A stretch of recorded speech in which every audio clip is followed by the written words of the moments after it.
ceramah agama yang akan disampaikan oleh Hadratul Mukarram Hadratul Syekh Kiai Haji Ismail Amin Khalil. Kehadapan beliau disilahkan. Assalamualaikum warahmatullahi ta'ala wabarakatuh. Alhamdulillah, alhamdulillahil fattahil alim alladhi arsyada man istafahu min ibadihi lit-ta'allumi wat-ta'lim wa ja'ala al-ilma sababan najati wal fawzi bizzulfa indal malikil karim thumma albasal amilina bihi khila'al jalali wat takrim wassalatu wassalamu ala man arsalahu Allah ta'ala hadiyan ila siratil mustaqim sayyidina wa maulana wa habibina wa qurrati a'yunina Muhammad wa ala alihi wa ashabihi al-faizina min ittiba'ihi bil maqamil azim, amma ba'd. Hadratal kurama ayyuhal ulama al-a'izza al-ajla,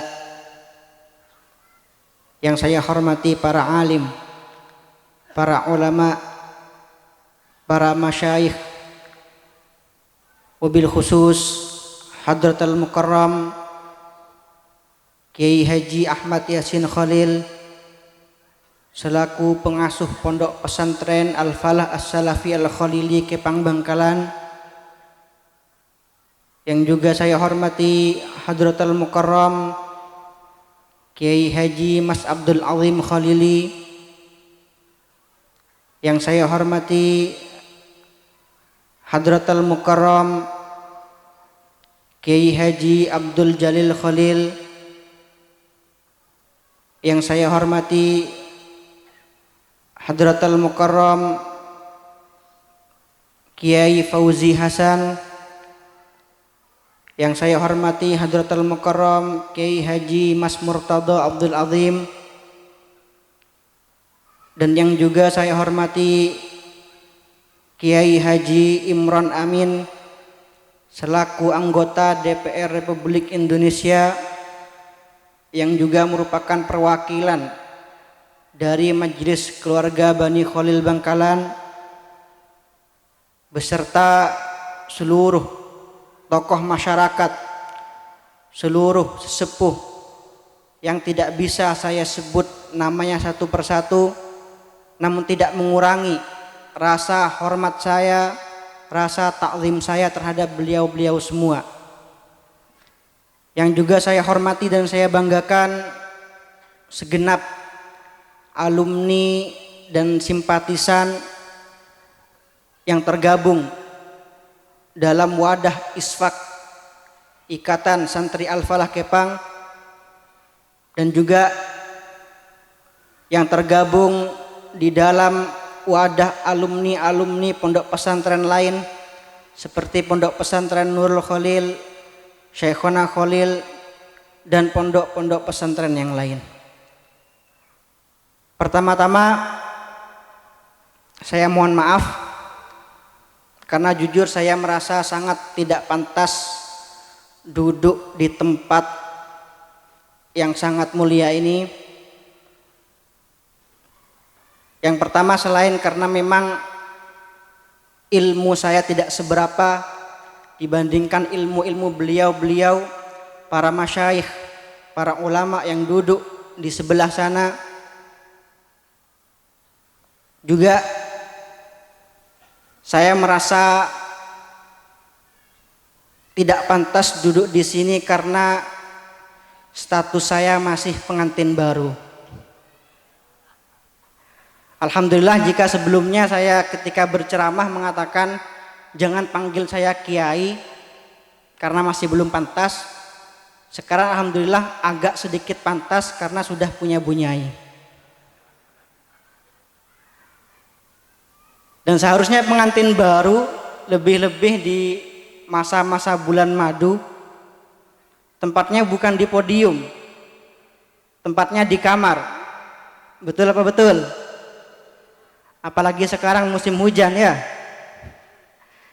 Akan tetapi dengan niat imtithal amr, mengikuti arahan petunjuk para guru, para masyayikh, semoga apa yang saya sampaikan meskipun sedikit, meskipun kurang berbobot, akan tetapi mudah-mudahan diberikan barokah yang sempurna oleh Allah Subhanahu wa taala. Amin ya rabbal alamin. Alhamdulillah, pada malam ini kita semua bisa berkumpul di dalam suatu acara, yang mana acara kita pada malam hari ini menggabungkan antara dua majelis yang sangat baik. Yang pertama adalah majelis Maulid Nabi Muhammad SAW. Yang kedua adalah majelis haul para masyayikh. Jadi majelis-majelis yang seperti ini bukanlah majelis yang tanpa dalil. Majelis-majelis seperti ini bukanlah majelis yang bid'ah apalagi haram. Jadi sebagaimana yang disampaikan tadi oleh Bapak Ketua Masjid, Bapak Khairul Anwar, majelis-majelis seperti ini merupakan majelis-majelis yang dibanggakan oleh Allah Subhanahu wa taala di hadapan para malaikatnya. Jadi suatu ketika ada para sahabat, segerombolan sahabat berkumpul di Masjid Nabawi. Kemudian tiba-tiba Rasulullah Shallallahu Alaihi Wasallam keluar dari kamar beliau. Kemudian Rasulullah Shallallahu Alaihi Wasallam bertanya kepada mereka, "Malladzi ajlasakum?" Apa yang membuat kalian duduk di tempat ini? Maka mereka menjawab, "Ya Rasulullah, jalasna nadzkurullah ta'ala wa nahmaduhu ala ma hadana lil Islam." Wahai Rasulullah, kami semua duduk di tempat ini untuk mengingat Allah Subhanahu wa taala dan juga untuk memuji Allah Subhanahu wa taala atas nikmat-nikmat yang telah Allah berikan terhadap kami semua. Kemudian Rasulullah sallallahu alaihi wasallam bertanya lagi, "Allahumma ajlasakum illa dzak?" Apakah kalian berani bersumpah demi Allah kalian semua tidak duduk di tempat ini kecuali untuk tujuan tersebut? Maka para sahabat menjawab, "Ya Rasulullah, wallahi ma jalasna illa lidzalik." Wahai Rasulullah, demi Allah kami tidak duduk di tempat ini kecuali untuk tujuan-tujuan tersebut. Maka Rasulullah sallallahu alaihi wasallam menjawab, "Amma inni lam astahlifkum tuhmatan lakum." Sungguhnya aku tidak meminta kalian untuk bersumpah karena aku curiga terhadap kalian, karena aku tidak mempercayai ucapan kalian. Walakinnahu atani Jibril fa akhbarani annallaha ta'ala yubahi bikumul malaikah. Akan tetapi baru saja Jibril datang kepadaku, kemudian Jibril memberikan aku kabar bahwa Allah Subhanahu wa taala sedang membanggakan kalian di hadapan para malaikat. Jadi ini adalah dalil majelis-majelis yang di dalamnya kita mengingat Allah Subhanahu wa taala, yang di dalamnya kita sama-sama mensyukuri nikmat-nikmat yang telah Allah berikan terhadap kita, yang mana sebagaimana para ulama sebutkan bahwa di dunia ini tidak ada nikmat yang lebih besar, tidak ada nikmat yang lebih agung daripada nikmat lahirnya Nabi Muhammad SAW. Karena tanpa lahirnya Nabi Muhammad SAW mustahil kita bisa merasakan nikmat-nikmat yang lain.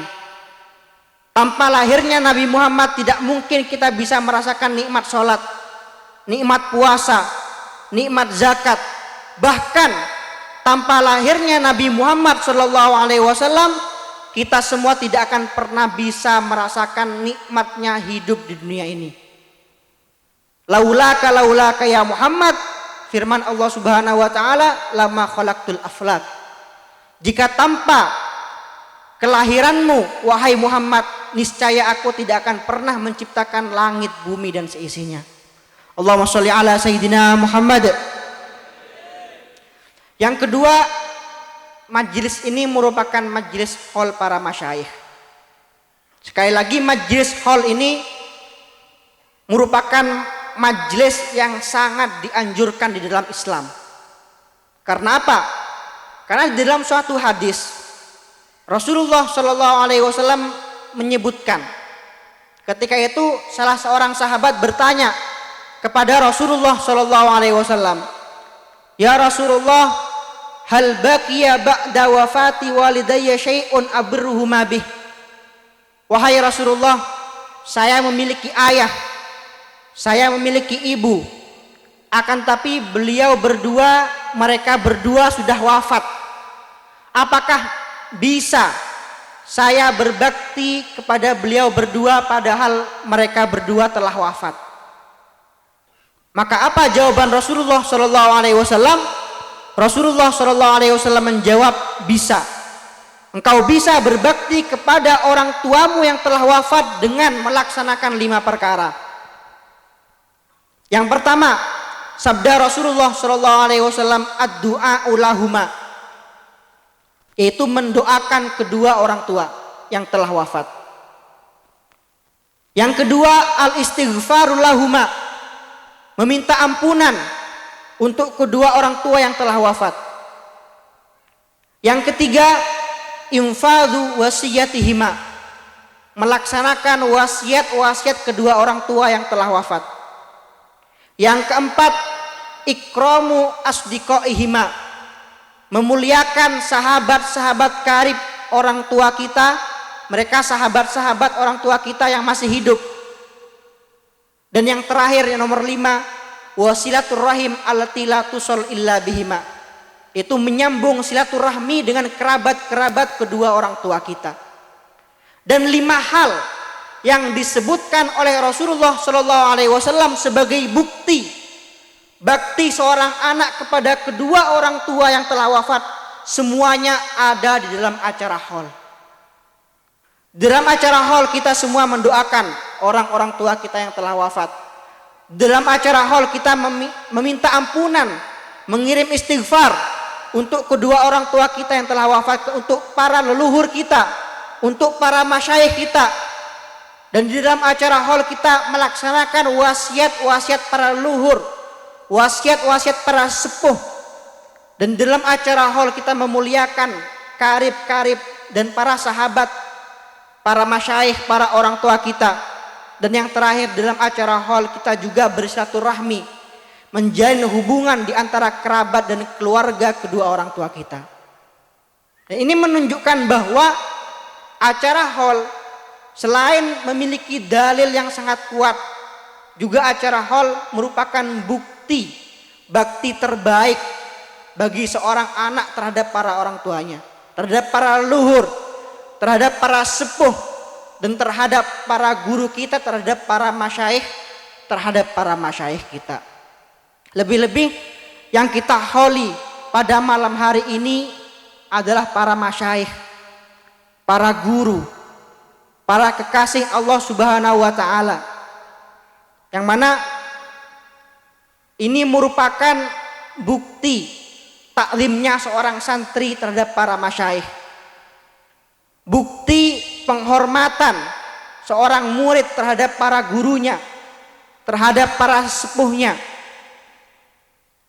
Jadi sejarah mencatat, jadi perlu kita ketahui bahwa dari dulu sampai sekarang sejarah mencatat bahwa di mana-mana orang mulia karena takzim dan rasa hormatnya terhadap para gurunya.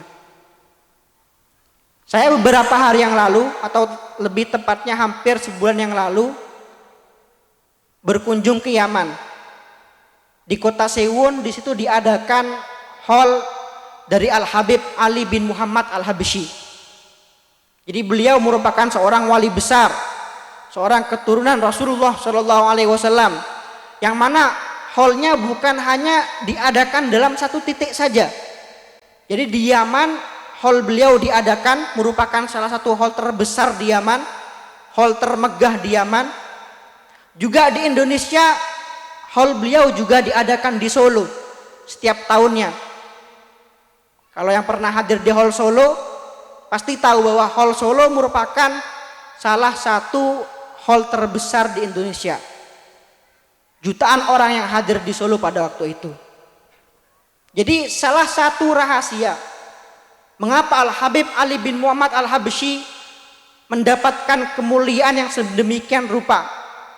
Bahkan dikatakan kemasyhuran beliau, keviralan beliau, nama harum beliau justru tersebar lebih luas setelah wafatnya beliau. Justru nama beliau Al-Habib Ali bin Muhammad Al-Habsyi lebih dikenal setelah wafatnya beliau. Ternyata salah satu rahasianya, salah satu kunci kemuliaan yang beliau miliki adalah takzim beliau, rasa hormat beliau yang sangat luar biasa terhadap para gurunya. Bahkan saking takzimnya Habib Ali ini terhadap gurunya, sampai-sampai beliau menganggap gurunya ini bukan manusia. Beliau menganggap gurunya seakan-akan malaikat yang tanpa dosa. Sampai suatu ketika beliau mempunyai guru yang disebut sebagai guru futuh beliau, itu Al-Habib Abu Bakar bin Abdillah Al-Attas yang dimakamkan di Huraidah.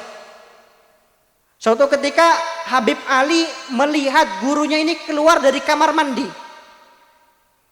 Keluar dari kamar mandi. Tiba-tiba Habib Ali terkejut dan bertanya pada gurunya, "Ya Syekhana, hatta anta tadkhul hammam?" Wahai guruku, apakah engkau juga masuk kamar mandi? Kaget, mengapa? Karena selama ini Habib Ali menganggap gurunya ini bukan manusia. Habib Ali selama ini saking takzimnya beliau terhadap gurunya, saking cintanya beliau terhadap gurunya, beliau menganggap gurunya ini sebagai seorang malaikat. Sehingga ketika Habib Ali melihat gurunya keluar dari kamar mandi, beliau kaget, terkejut. Apakah engkau juga masuk kamar mandi? Ini saking takzimnya beliau terhadap gurunya. Sampai-sampai Hadratus Syekh Kiai Haji Hasyim Asy'ari menukil dalam kitabnya Adabul Alim wal Muta'allim sebuah makalah, alladzi la ya'taqid jalalata syaikhihi la yuflih, atau man la ya'taqid jalalata syaikhihi la yuflih. Jadi siapa orang yang tidak meyakini keagungan gurunya, siapa seorang santri yang tidak meyakini kemuliaan gurunya, maka dia tidak akan pernah menjadi orang yang beruntung sampai kapanpun, fid dunya wal akhirah. Karena apa? Karena kunci kebahagiaan hidup bagi seorang santri, kunci kebahagiaan hidup bagi seorang murid hanyalah satu, adalah mentakzimi guru, mengikuti tindak lampah para guru, mengikuti ucapan-ucapan dan nasihat para guru. Sebagaimana Allah firmankan dalam Al-Quran, man amila sholihan min dzakarin au unsa wa huwa mu'minun falanuhyiyannahu hayatan thayyibah. Jadi barang siapa yang beramal soleh, barang siapa yang beramal soleh dan beriman, baik dia laki-laki dan perempuan, maka jaminan dari Allah Subhanahu wa taala, Allah akan memberikannya hayatan thayyibah. Allah akan memberikan ia kehidupan yang baik, kehidupan yang nyaman, kehidupan yang bahagia. Ini adalah janji dari Allah Subhanahu wa taala. Sedangkan amal baik, pintu amal baik yang dimiliki seorang santri ini tidak akan mungkin bisa terbuka kecuali melewati jalan para gurunya, kecuali melewati jalan para masyaikhnya. Allahumma sholli ala Sayyidina Muhammad. Lebih-lebih yang kita hauli juga perlu ya. Jadi ketika kita menghadiri acara haul, perlu kiranya kita mengetahui sekilas tentang manaqib ashabul haul ini, yang mana pendiri pondok pesantren Al-Falah As-Salafi Al-Khalili Kiai Haji Yasin bin Ya'qub Bagaimana kita bisa menteladani beliau, bagaimana kita bisa mencontoh kehidupan beliau. Jadi beliau ini adalah menantu dari maha guru masyaikh di Pulau Jawa, bahkan di seluruh Nusantara, itu Syekhona Khalil Ibn Abdul Latif Al-Bangkalani. Karena Kiai Yasin Ibn Ya'qub menikah dengan Nyai Asma binti Syekhona Khalil. Jadi beliau pendiri pondok pesantren Al-Falah As-Salafi Al-Khalili ini menikah dengan putri guru beliau. Akan tapi meskipun beliau mendapatkan kehormatan yang sangat istimewa, mendapatkan keistimewaan yang sangat besar, bisa mempersunting putri guru beliau sendiri, akan tetapi sebagaimana disebutkan tadi oleh Kiai Haji Fauzi, bahwa seorang yang mulia, para ulama kita sejak dahulu, para kiai kita sejak dahulu selalu memiliki prinsip maziltu toliban, sampai kapanpun tetap menjadi seorang santri. Jadi saking taklimnya Kiai Yasin ini terhadap istri beliau, sampai-sampai beliau ini nggak manggil nama kepada istrinya, karena istri beliau merupakan putri gurunya. Beliau selalu memanggil nyai, gak memanggil nama. Juga kemana-mana ketika Kiai Yasin ini bertemu Nyai Asma, ya, istri beliau, dan pada waktu itu Kiai Yasin sedang menaiki becak, kemudian di tengah jalan bertemu Nyai Asma, beliau langsung turun.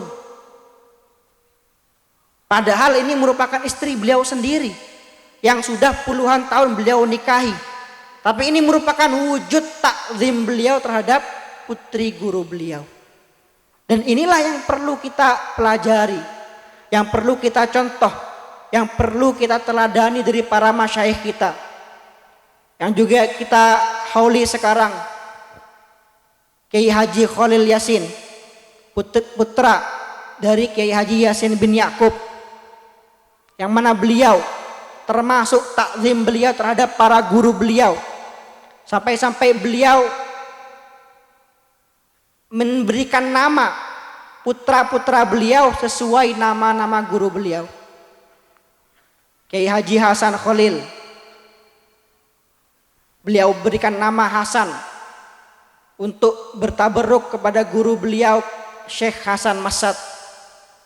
Ayah saya Kiai Haji Amin Khalil, beliau berikan nama Amin untuk bertabarruk kepada guru beliau Syekh Amin Qutbi. Dan banyak contoh-contoh yang lain yang menunjukkan bahwa beliau sangat memiliki rasa taklim terhadap para gurunya. Bahkan disebutkan juga beliau ini, meskipun saya hanya nututi 2 tahun saja, ya, karena beliau kalau gak salah wafat tahun 94 engki. Saya lahir tahun 92, beliau wafat tahun 94. Jadi ada suatu kenangan, jadi termasuk salah satu karomah beliau, saya anggap termasuk salah satu karomah beliau, Kiai Haji Khalil Yasin. Jadi ketika saya masih di dalam kandungan, jadi umi saya, ibu saya sowan kepada beliau. Sowan pada beliau, tiba-tiba beliau berkata kepada umi saya, padahal waktu itu masih di kandungan, belum ketahuan laki-laki atau perempuan. Tapi beliau pada itu sudah berkata, kalau anaknya lahir, kasih nama Ismail. Kan. Tafaul, tabaruk kepada Syekh Ismail Utsman Zain, guru dari para masyayikh kita pada waktu itu. Dan terbukti, ketika lahir anak laki-laki. Dan juga beliau, sebagaimana diceritakan oleh umi saya, termasuk sifat beliau tidak pernah memiliki rasa suudzon terhadap orang lain. Jadi beliau, saya di rumah saya dulu, di gudang tuh banyak cincin-cincin. Ada cincin-cincin, jimat-jimat Arab, tuh banyak sekali di gudang. Setelah saya tanyakan kepada orang tua saya, ternyata ini peninggalan Kiai Haji Khalil Yasin. Yang mana beliau ini ketika ada orang jualan, pasti dibeli. Gak mungkin gak dibeli. Ketika ada orang jualan, pasti dibeli. Apalagi ketika orangnya ini orang Arab, ya, karena beliau termasuk orang yang memiliki rasa mahabbah yang sangat tinggi terhadap para habaib. Jadi ada orang Arab, entah itu habib atau enggak, pasti dihormati. Saking takzimnya beliau terhadap para habaib. Gak peduli entah ini habib ini ngaku-ngaku atau habib asli, gak peduli. Dan ini merupakan salah satu sifat dari para aulia. Disebutkan bahwa para aulia ini bukanlah orang yang bisa terbang, bisa berjalan di atas air, bukan. Akan tetapi yang dinamakan para aulia, ciri-ciri para wali Allah Subhanahu wa taala sebagaimana disebutkan oleh Habib Abdurrahman bil Faqih adalah fa innahum kullu munibin khasyi' wa kullu dzi qalbin munirin lami' laman yushirun nasa bil asabi' wa huwa anis sirril masuni khali. Para aulia adalah fa innahum kullu munibin khasyi', adalah orang-orang yang selalu kembali pada Allah Subhanahu wa taala, adalah orang-orang yang khusyuk pada Allah Subhanahu wa taala. Wa kullu dzi qalbin munirin lami', dan mereka adalah orang yang memiliki hati yang bersih, memiliki hati yang bersinar, tidak memiliki rasa benci terhadap sesama, tidak memiliki rasa dengki terhadap sesama, tidak pernah menyebarkan kebencian kepada sesama. Laman yushirun nasa bil asabi'. Jadi bukanlah orang yang selalu ditunjuk oleh orang-orang, dikatakan ini orang masya Allah. Bukan orang-orang laman yushirun nasa bil asabi', bukan orang-orang yang paling banyak like-nya, paling banyak pengikutnya, paling banyak pendukungnya, simpatisnya, bukan. Akan tetapi ciri utama dari para aulia adalah mereka yang memiliki hati yang bersih, adalah mereka yang memiliki hati yang tulus. Sampai-sampai sering diceritakan oleh guru saya Al Habib Umar bin Hafidh bahwa suatu ketika Rasulullah Shallallahu Alaihi Wasallam, Allahumma sholli ala Sayyidina Muhammad. Suatu ketika Rasulullah Shallallahu Alaihi Wasallam pernah duduk di Masjid Nabawi bersama para sahabat. Kemudian Rasulullah Shallallahu Alaihi Wasallam berkata pada para sahabat, "Sayadkhulu min hadzal bab rajulun min ahlil jannah." Sebentar lagi akan masuk dari pintu itu seorang laki-laki yang mana dia merupakan calon penghuni surga. Kemudian datanglah seseorang dan duduk bergabung bersama Rasulullah Sallallahu Alaihi Wasallam. Keesokan harinya pada majelis yang sama, Rasulullah Sallallahu Alaihi Wasallam kembali berkata pada para sahabat, "Sayadkhulu min hadzal bab rajulun min ahlil jannah." Akan datang dari pintu ini, akan masuk dari pintu ini seseorang yang mana dia merupakan calon penghuni surga. Keesokan harinya Rasulullah berkata seperti itu lagi, dan yang masuk merupakan laki-laki yang sama, yang disebut oleh Rasulullah Shallallahu Alaihi Wasallam sebagai calon penghuni surga, rajulun min ahlil jannah. Akhirnya salah satu sahabat penasaran, yaitu sahabat Abdullah bin Amr bin As. Apa rahasia orang ini? Apa keistimewaan orang ini? Apa amalan yang dimiliki orang ini sehingga Rasulullah mengatakan dia adalah calon penghuni surga? Akhirnya Abdullah bin Amr bin As meminta izin kepada orang ini untuk menginap di rumahnya selama 3 hari. Dengan tujuan apa? Ingin mengetahui apa kiranya amalan yang dimiliki oleh orang ini. Apakah zikirnya lebih banyak? Apakah sholatnya lebih banyak? Akhirnya setelah dilakukan penelitian selama 3 hari 3 malam, Abdullah ibn Amr ibn As menginap di rumah orang tersebut. Ternyata beliau mendapat kesimpulan bahwa orang ini orang yang biasa saja. Sholatnya gak terlalu banyak, ya. Puasa gak terlalu banyak. Bahkan ketika Abdullah bin Amr bin As sholat tahajud, beliau tidur. Orang ini yang katanya ahli surga, tidur gak sholat tahajud. Akhirnya orang Abdullah bin Amr bin As tambah heran. Apa rahasianya ke orang ini bisa dikatakan oleh Rasulullah sebagai penduduk surga? Padahal amalnya biasa-biasa saja. Bahkan amal saya, kata beliau, lebih banyak daripada amal orang ini. Akhirnya Abdullah bin Amr As bertanya, wahai engkau, jujur saja sesungguhnya aku tidak datang ke rumahmu kecuali karena sabda Rasulullah SAW yang mengatakan bahwa engkau merupakan calon penghuni surga. Apa kiranya amal yang kau miliki sehingga engkau bisa mendapatkan keistimewaan seperti itu? Maka orang tersebut menjawab, sesungguhnya aku tidak memiliki amal yang banyak. Aku tidak memiliki puasa yang banyak, tidak memiliki sholat yang banyak.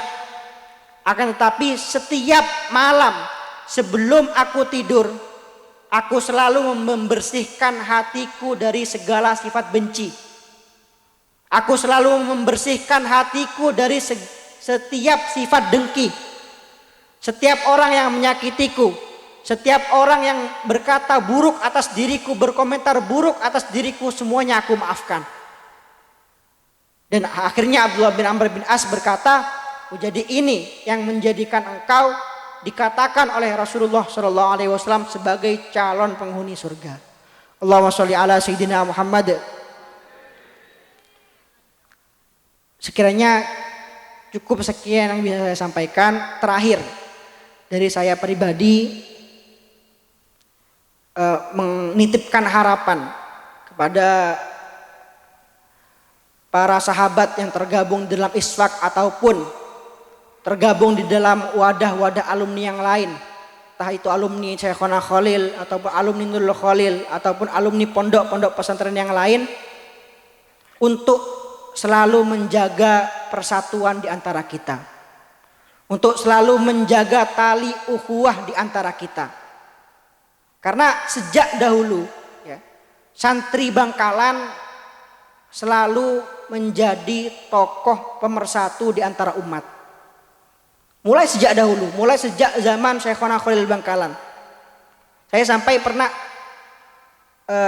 teringat suatu cerita antara Kiai Hasyim Asy'ari dan Kiai Haji Ahmad Fakih Mas Kumambang, yang mana beliau ini sama-sama merupakan alumni Bangkalan, sama-sama berguru kepada Syekhona Khalil Bangkalan. Jadi suatu ketika antara Kiai Haji Hasyim Asy'ari dan Kiai Haji Ahmad Fakih Mas Kumambang terjadi perdebatan sengit, yang mana pada waktu itu masalah yang diperdebatkan adalah masalah kentongan. Ketika itu Kiai Hasyim Asy'ari mengatakan kentongan ini hukumnya haram. Bahkan di kitab beliau Irsyadus Sari, di kitab paling belakang ada kitab khusus yang menjelaskan tentang keharaman kentongan. Dan sebaliknya Kiai Haji Ahmad Fakih Mas Kumambang mengatakan bahwa kentongan nggak masalah. Menurut beliau nggak ada dalil yang mengharamkan kentongan. Nah, akhirnya terjadi perdebatan antara beliau berdua sampai saling terjadi surat menyurat, saling mengirim tulisan di buletin di majalah pada waktu itu. Dan akhirnya pada waktu itu Kiai Hasyim Asy'ari mengumpulkan semua ulama di Jombang. Kiai Hasyim Asy'ari pada waktu itu merupakan ketua, merupakan kepala dari para ulama di Jombang. Jadi kalau Kiai Hasyim Asy'ari mengatakan A, para ulama di Jombang pasti akan berkata A. Semuanya pasti akan salut, akan sepakat dengan apa yang difatwakan oleh Kiai Haji Hasyim Asy'ari. Tapi beliau mengumpulkan para ulama, para kiai pada waktu itu bukan untuk meminta dukungan, bukan. Tapi yang beliau lakukan, beliau bacakan pendapat beliau, dan juga beliau bacakan pendapat Kiai Haji Ahmad Fakih Mas Kumambang. Setelah dibacakan semua, Kiai Hasyim berkata, kedua pendapat ini sama-sama benar, sama-sama bisa diikuti oleh kalian. Akan tapi saya di pondok pesantren saya tidak akan pernah menaruh atau tidak akan pernah memakai yang namanya kentongan. Nah, dan lebih menakjubkannya lagi, Kiai Haji Ahmad Fakih Mas Kumambang meskipun beliau mengatakan bahwa kentongan ini hukumnya boleh, tidak masalah, tapi ketika Kiai Hasyim Asy'ari berkunjung ke ke Gresik pada waktu itu sekitar 4 hari atau 5 hari sebelum kunjungan beliau, ya, Kiai Haji Ahmad Fakih sudah memberikan instruksi kepada setiap imam musola, setiap imam masjid yang ada di Gresik untuk menurunkan ketongan pada hari kunjungan Kiai Hasyim Asy'ari. Ini salah satu potret ataupun salah satu contoh dari bagaimana para ulama kita sejak dahulu saling menghormati yang namanya perbedaan. Jadi kita para santri, para alumni, banyak titik temu yang bisa mempersatukan kita. Jangan sampai kita terpecah belah hanya gara-gara suatu perbedaan. Hanya karena berbeda pendapat, berbeda ormas, apalagi hanya gara-gara berbeda dalam pandangan politik. Sampai suatu ketika saya teringat suatu kisah dari Imam Syafi'i. Ini penting kita jadikan sebagai sebuah prinsip. Jadi Imam Syafi'i suatu hari pernah berdebat sengit dengan muridnya yang bernama Yunus ibn Abdul A'la. Nah, saking sengitnya perdebatan antara keduanya, sampai-sampai muridnya ini kesal. Sampai-sampai muridnya tahu pegel, ampul. Walau kalah debat bi kurna. Akhirnya karena muridnya ini kesal sampai muridnya ini keluar dari majlis debat tanpa pamit dulu kepada Imam Syafi'i. Tentunya ini merupakan sebuah su'ul adab, merupakan sebuah kecengkolangan menurut Mujurna. Tapi pada waktu tengah malam, Yunus ibn Abdul A'la ketika pada waktu tengah malam ada seorang yang mengetuk pintu rumahnya. Ditanya oleh Yunus ibn Abdul A'la, "Man, siapa yang ada di balik pintu?" Dijawab, Muhammad ibn Idris. Ini nama dari Imam Syafi'i adalah Muhammad ibn Idris. Dikatakan oleh muridnya ini, terbesit di dalam benakku setiap orang yang bernama Muhammad ibn Idris kecuali Imam Syafi'i. Gak mungkin, karena kata beliau gak mungkin Imam Syafi'i datang tengah malam seperti ini. Apalagi siang tadi saya sudah su'ul adab pada beliau. Saya sudah kurang ajar keluar dari majelis tanpa pamit kepada beliau. Akan tetapi ketika pintu dibuka, benar yang ada di depan pintu adalah Imam Syafi'i. Jadi apa yang dikatakan oleh Imam Syafi'i, aku tidak akan bisa tidur nyenyak selama di antara kita ada rasa benci satu sama lain. Aku tidak akan pernah bisa tidur nyaman jika di antara kita saling menyimpan rasa dengki satu sama lain. Kemudian beliau berkata, jama'atna masail wa tufarriquna mas'alah. Jama'atna masail wa tufarriquna mas'alah. Jadi selama ini sudah banyak masalah-masalah, persoalan-persoalan yang telah kita sepakati. Ratusan bahkan ribuan masalah yang telah kita sepakati. Kita sama-sama meyakini bahwa sholat wajib, zakat wajib, puasa wajib. Banyak masalah-masalah yang bisa menjadi titik temu di antara kita, yang bisa menjadi titik pemersatu di antara kita. Apa hanya gara-gara satu masalah saja kita saling bermusuhan? Apa hanya gara-gara satu persoalan saja kita saling membenci, kita saling terpecah belah? Jadi ini merupakan tugas, merupakan amanat dari para masyayikh untuk kalian semua, para simpatisan, para alumni. Bagaimana kita sebagai alumni, sebagai santri, sebagai simpatisan menjadi orang-orang yang ada di garda terdepan untuk menjaga persatuan umat, untuk menjaga kerukunan umat, untuk melaksanakan wasiat Rasulullah SAW. La tahasadu, janganlah kalian saling mendengki. Wala tabaghadu, janganlah kalian saling membenci. Wala tadabaru, dan janganlah kalian saling berpaling. Wa kunu ibadallahi ikhwana, dan jadilah kalian hamba-hamba Allah yang saling bersaudara. Sekian dari saya, kurang lebihnya saya minta maaf. Wabillahi taufiq wal hidayah, waridha wal inayah. Wassalamualaikum warahmatullahi wabarakatuh.